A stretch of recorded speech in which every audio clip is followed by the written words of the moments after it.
بسم الله الرحمن الرحيم. أبناء وبنات طلاب الصف الثالث الإعدادي، النهارده بناخد درس ظريف جدا من دروس التاريخ، وهو درس العدوان الإسرائيلي على مصر، اللي هو 5 يونيو 1967، اللي فيه ناس كتير بتسميها حرب النكسة.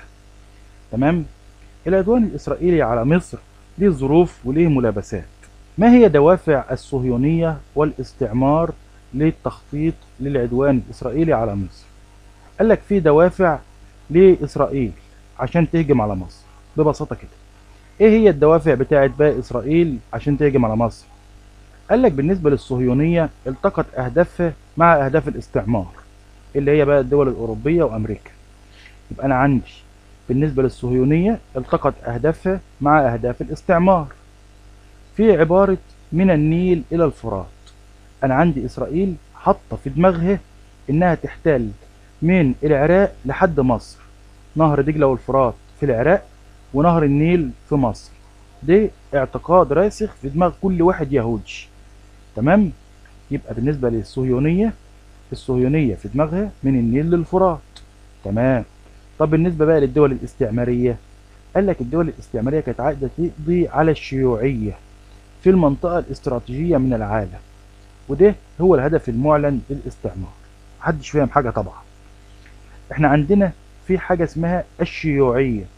الشيوعية ديت نظام سياسي كانت مطبقاه الاتحاد السوفيتي، واحنا قلنا ان الاتحاد السوفيتي عدو امريكا او الولايات المتحدة. طيب مصر كانت عايزة تعمل ايه؟ عايزة تعمل حاجة اسمها اشتراكية. الاشتراكية ديت حاجة قريبة من الشيوعية. طب الدول الاستعمارية مش عاوزة يبقى فيه أي شيوعية، عايز تقضي على الشيوعية، فقالت نعمل إيه؟ نحتل مصر، بس في المرة ديت هتخلي إسرائيل هي اللي تحتل بالنيابة عنها. أنا عندي إسرائيل لما جت تحتل مصر كان فيه أهداف اللي هي في دماغ إسرائيل من النيل لحد الفرات، وأهداف اللي هي في دماغ الدول الاستعمارية القضاء على الشيوعية. أهمية المنطقة العربية استراتيجيا من وجهة النظر الاستعماري. يعني إيه الكلام الكبير قوي ده؟ يعني ليه المنطقة ديت مهمة وإسرائيل عاوزة تحتلها؟ قال لك صلي بنا على النبي. المنطقة العربية فيها بترول. المنطقة العربية فيها إيه؟ بترول، وطبعا العالم كله بيستخدم البترول في الآلات وفي المصانع وفي طرق إيه؟ النقل والمواصلات. المنطقة العربية ديت جنوب الاتحاد السوفيتي. احنا عارفين الاتحاد السوفيتي فوق عند ايه؟ ناحية القطب الشمالي كده، فوق تركيا فوق خالص. تمام. طب مين اللي عنده من الجنوب؟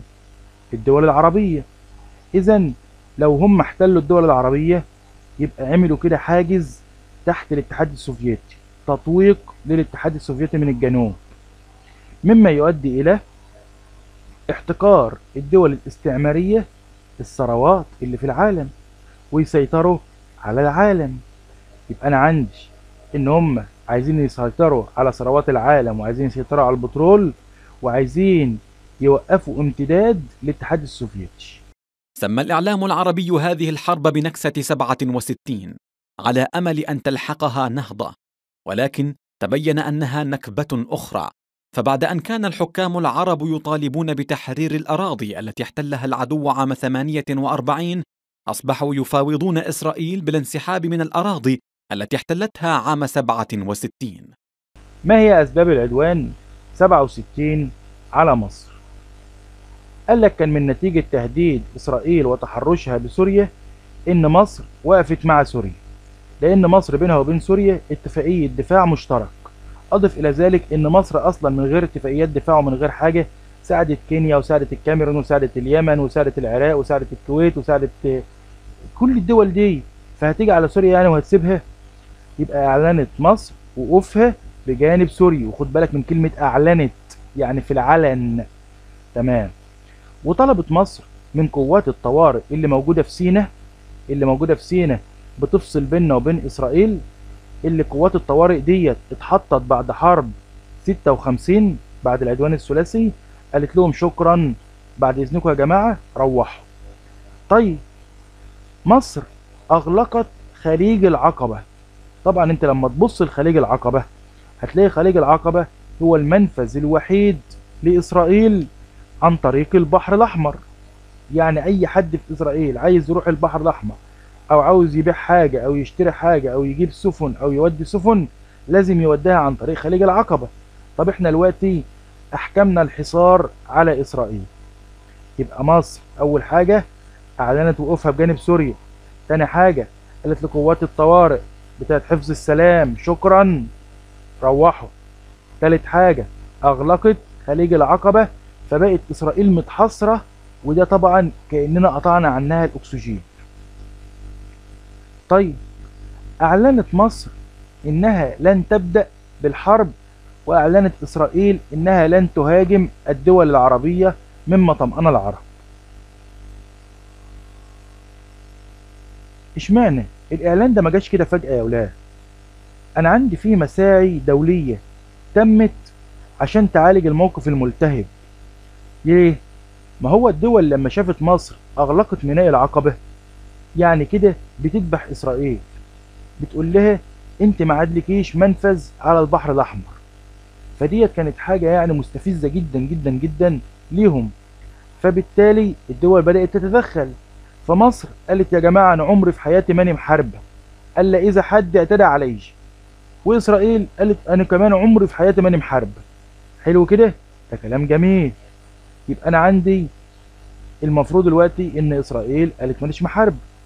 قامت إسرائيل صباح 5 يونيو الساعة 8:30 بالظبط بغارات مفاجئة على المطارات المصرية.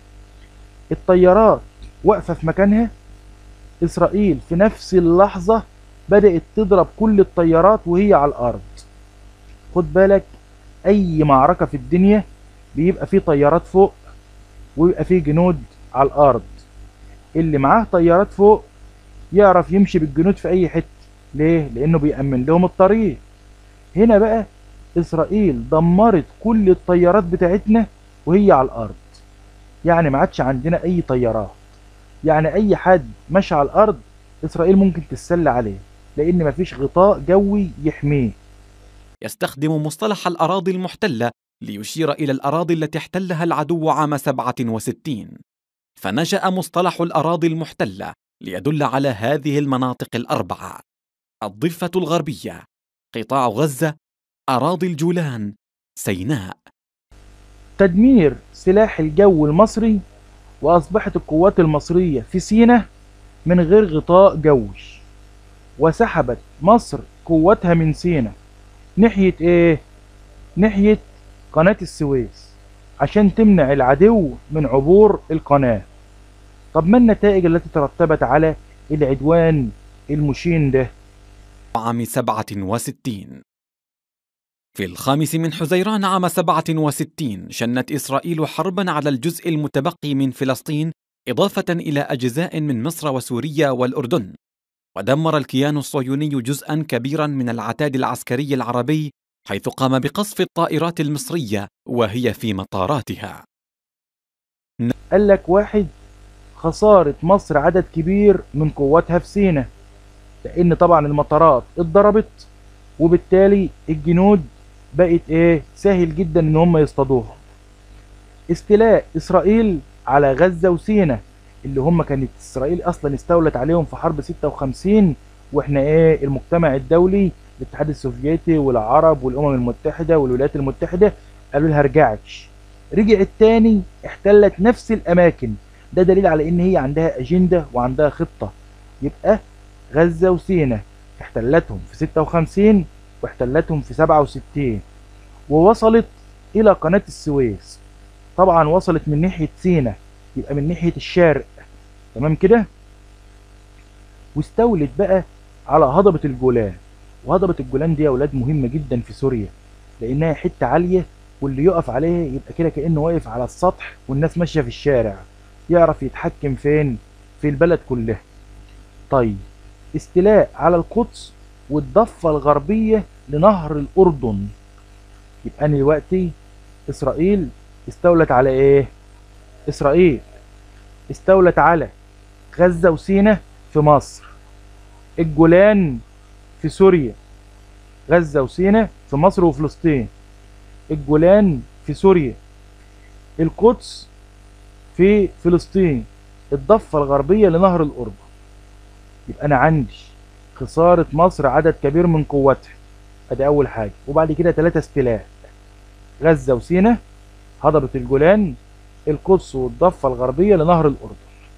تمام كده؟ ما ننساش الأربع أسباب أو الأربع نتائج ده همت، وما ننساش إن دولت في حرب 67. على قد ما الدرس سهل وبسيط، على قد ما في بعض الطلبة بتتلخبط. لو انت جبت الدروس كلها وذاكرتها مع بعضها هتحس ان هي في منتهى السلاسة وفي منتهى البساطة. نتائج الحرب. خلال 6 أيام احتلت إسرائيل كل فلسطين، بل واحتلت مناطق جديدة من الدول العربية المجاورة، حتى أصبحت مساحة إسرائيل 3 أضعاف ما كانت عليه. فقد احتلت الضفة الغربية التي كانت تحت سيطرة وإدارة القوات الأردنية، واحتلت قطاع غزة الذي كان تحت سيطرة وإدارة القوات المصرية، واحتلت سيناء من مصر، واحتلت مرتفعات الجولان من سوريا. ما هي أسباب هزيمة العرب في 67؟ ليه بقى غزة وفلسطين والجولان وسيناء والحاجات دي كلها اتخذت مننا؟ أول حاجة تفوق إسرائيل العسكري، خاصة في الطيارات اللي ضربتنا. يبقى تفوق إسرائيل العسكري خاصة في السلاح الجوي. تاني حاجة تفكك العرب ونقص التدريب. فاكر في حرب 48 نقص التدريب؟ هنا برضه اهو. فاكر في حرب 48 الأسلحة الفاسدة؟ هنا قلة الأسلحة الحديثة. يبقى أنا عندي جبت لك سببين ورا بعض: تفوق وتفكك. طبعا تفوق إسرائيل وتفكك العرب. لو العرب دولت ايد واحدة يبقى يقدر جيش يهزم كل الدول ديت، هيبقوا جيش عملاق، هيبقى اقوى جيش في العالم. يبقى انا عندي تفوق اسرائيل، تفكك العرب. استخدام اسرائيل عنصر المفاجأة بعد تصوير المواقع المصرية. طب كيف صورت اسرائيل المواقع المصرية؟ عن طريق اجهزة تجسس حديثة جدا خدتها من امريكا. واحنا بنقول ان امريكا بتعتبر يعني اسرائيل حتة منها، لان اليهود هم اللي متحكمين في الاقتصاد الامريكي وعندهم نفوذ كبيرة جدا في امريكا. فبالتالي اسرائيل استغلت عنصر المفاجأة، واسرائيل تفوقت والعرب تفككت. اضف الى ذلك مساعدة اوروبا وامريكا. يبقى انا عندي زي كل مرة مساعدة اوروبا وامريكا، استخدام اسرائيل عنصر المفاجأة، تفوق اسرائيل، تفكك العرب. يبقى كم واحد اسرائيل؟ 2.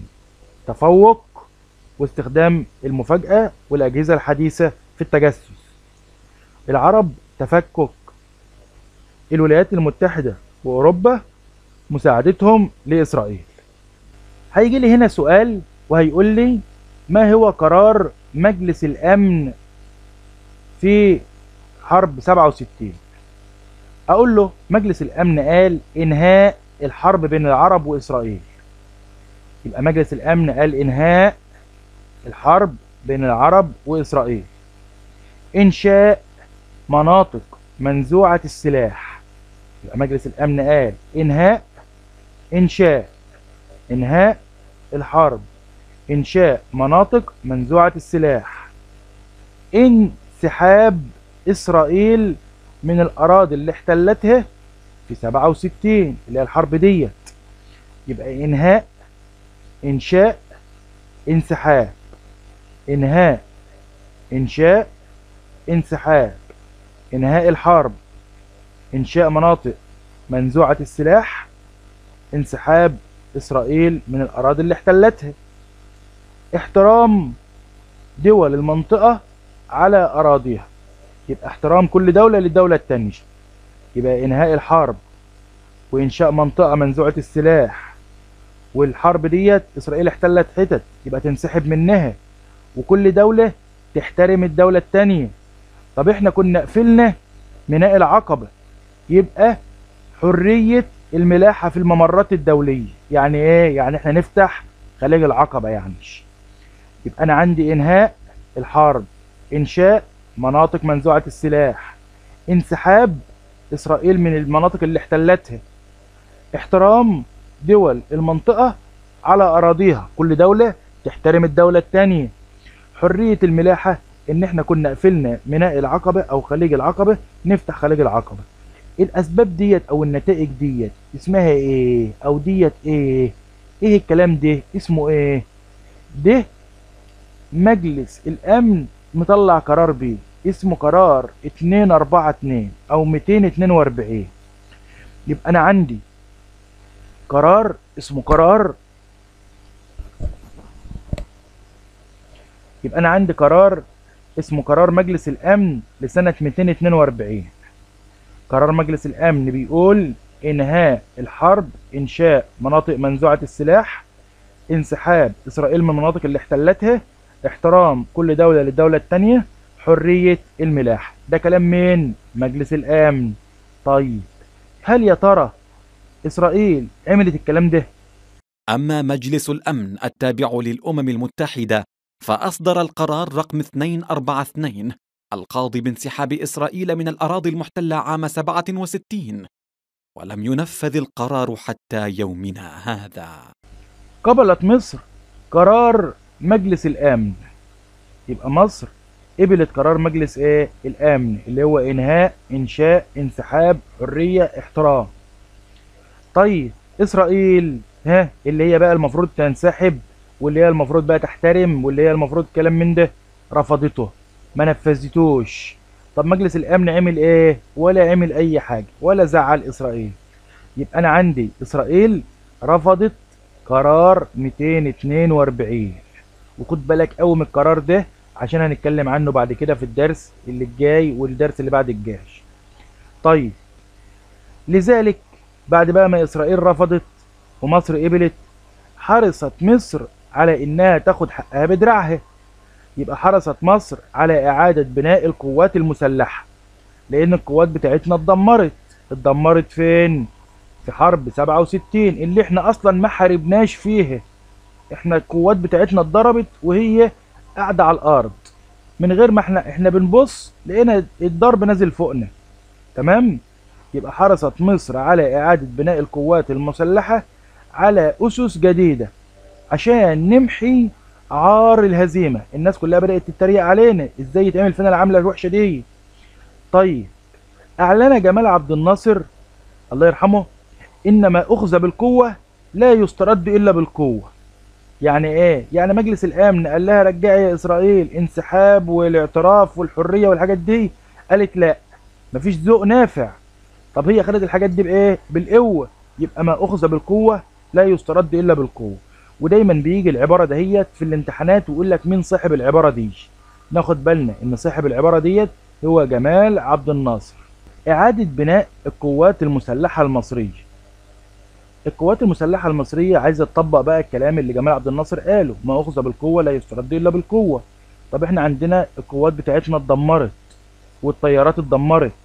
قال لك احنا هنعمل مرحلتين، هنمر بمرحلتين، كل مرحلة 3 سنين. يبقى أنا عندي مرحلة هتبتدي من 67 ل 70، ومرحلة تانية هتبتدي من 70 ل 73، وبعد كده يبقى عندنا حرب ايه؟ 73 إن شاء الله. صلي بنا على النبي. قال لك المرحلة الأولى وديت اسمها مرحلة الصمود والتصدي. وبيجي ساعات كتير في الامتحان يقول لك إعادة بناء القوات المسلحة مرت بكم مرحلة؟ الطلبة ما بتاخدش بالها، بنقول بمرحلتين. المرحلة الأولى اسمها مرحلة الصمود والتصدي، والمرحلة الثانية اسمها مرحلة الاستنزاف. وطبعا مرحلة الصمود والتصدي ديت كانت نتيجة اعتداء إسرائيل على الضفة الغربية للقناة، وحصلت هناك معركة يا أولاد اسمها معركة راس العش. معركة راس العش كانت إسرائيل عاوزة تحتل مدينة بور فؤاد. بور فؤاد ديت في قلب بورسعيد، ماشي؟ ولكن نجحت قوات المصرية إنها تهزم إسرائيل. يبقى أنا عندي مرحلة أو معركة راس العش، نجحت قوات مصر في إنها تتصدى لقوات إسرائيل عندما حاولت إسرائيل دخول مدينة بور فؤاد. تمام. وأجبرت إسرائيل على إيه؟ على الانسحاب. كما تم تدمير المدمرة إيلات. وفي فيلم طويل عريض اسمه الطريق إلى إيلات، يمكن فيكم ناس كتير شافته. الطريق إلى إيلات بيتكلم عن المدمرة إيلات، إزاي إن إحنا دمرناها. عايزك تاخد بالك من حاجة. شوف كده التاريخ بتاع المدمرة إيلات، هتلاقيه مكتوب كام؟ 1967. طب النكسة كانت في كام؟ كانت في 1967. بس ديت كانت في 5 يونيو، واخد بالك؟ وديت كانت في اكتوبر 67. يعني المدمره ايلات دي تم تدميرها في اكتوبر في شهر 10. وده دليل يا اولاد على مدى حماس المصريين للاخذ بالثأر، ومدى استعدادهم لان هم يضحوا بنفسهم من اجل ايه؟ ان هم ينتصروا ويشيلوا اثار الهزيمه. المرحله الثانيه قلنا بتعرف باسم مرحله حرب الاستنزاف، وفيها نجحت القوات المصريه في انها تبني حائط من الصواريخ على الجهه الغربيه للقناه. احنا دلوقتي قلنا ان اسرائيل محتليه سيناء، يبقى اسرائيل شرق القناه ومصر غرب القناه. فقمنا جايين ناحيه الغرب وقمنا عاملين بطول القناه صواريخ، بحيث ان اي حاجه تجيلنا من عند اسرائيل الصواريخ تلقطها تدمرها على طول. يبقى نجحت مصر في بناء حائط صواريخ على الجهة الغربية للقناة اللي احنا فيها. ليه؟ قال لك لمنع اختراق القوات الإسرائيلية والطائرات الإسرائيلية سماء مصر. وفعلا نجحت مصر في منع اختراق طائرات إسرائيل للسماء المصرية. ثم القصف المستمر لخط بارليف. أنا عندي دلوقتي إسرائيل بنت في الجهة الشرقية اللي هي محتلياها اللي هي سيناء، بنت خط كبير من الرمل والتراب اسمه خط بارليف، وقالت ان الخط ده مستحيل حد يقدر يقرب منه او حد يقدر يهده او حد يقدر يتعداه، وان اسرائيل هي القوة التي لا تهزم وانها اسطورة، وقاعد تضخم. فاحنا قعدنا نضرب في خط ايه؟ بارليف ده على طول. طب ترتب على كده ايه؟ ترتب على كده تدخل الولايات المتحدة.